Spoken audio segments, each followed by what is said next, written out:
আসসালামু আলাইকুম, আপনারা সবাই কেমন আছেন? আলহামদুলিল্লাহ আমি ভালো আছি। প্রায় 2 মাস গ্রামের বাড়িতে থেকে আসছি। তো হঠাৎ করে ঢাকায় আইসা কালকে আমার ঘুম আসতেছে না, 3:30টার পর রাতের ঘুমাইছি। সকালবেলা আর ঘুম থেকে উঠতে পারি না, উঠি বসি এই অবস্থা। তো ঘুম থেকে ওঠার পর বিছনা পাটি না গুছাইলে আমার কাছে ভালো লাগে না, ফ্রেশ লাগে না। তো বিছনাটা গুছিয়ে নিলাম। তো গুছানো শেষের দিকে। তো এখন বিছনাটা আমি ঝাড়ু দিয়ে ক্লিয়ার করে নিব আর কি।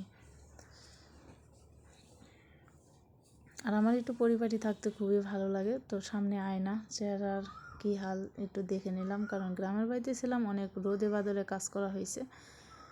তো আমি মাথা চিরুনি কইরা এই তো দাঁত ব্রাশ করতেছি, এখন মুখটাকে ক্লিয়ার করে ধুয়ে আসলাম। তো আসার পর এই তো ক্লিয়ারভাবে মুছে নিলাম। তো আমি সকালবেলা কোনো ক্রিম ইউজ করি না, আমার কাছে ভালো লাগে না। তো মানুষ সকালবেলা চা নাস্তা থেকে শুরু করে, তো আমার নাস্তাপাতি কোনো কিছু ভালো লাগে না সকালবেলা খাওয়া। তো জাস্ট শুধু সাদা পানি খাবো, আর ঘুম থেকে ওঠার পর সাদা পানি খাইতে আমার কাছে ভালো লাগে। তো এই তো আজকে ফ্রেশ কুমড়া গ্রামের বাড়ির থেকে নিয়ে আসছি, টাটকা কুমড়া ভাজি করবো আজকে। আর এইভাবে ভাজি কারা কারা পছন্দ করেন অবশ্যই সবাই কমেন্টে বলবেন। আর এইভাবে এই ভাজিটা একটু পুরা পুরা কইরা করলে কিন্তু অনেক মজা লাগে।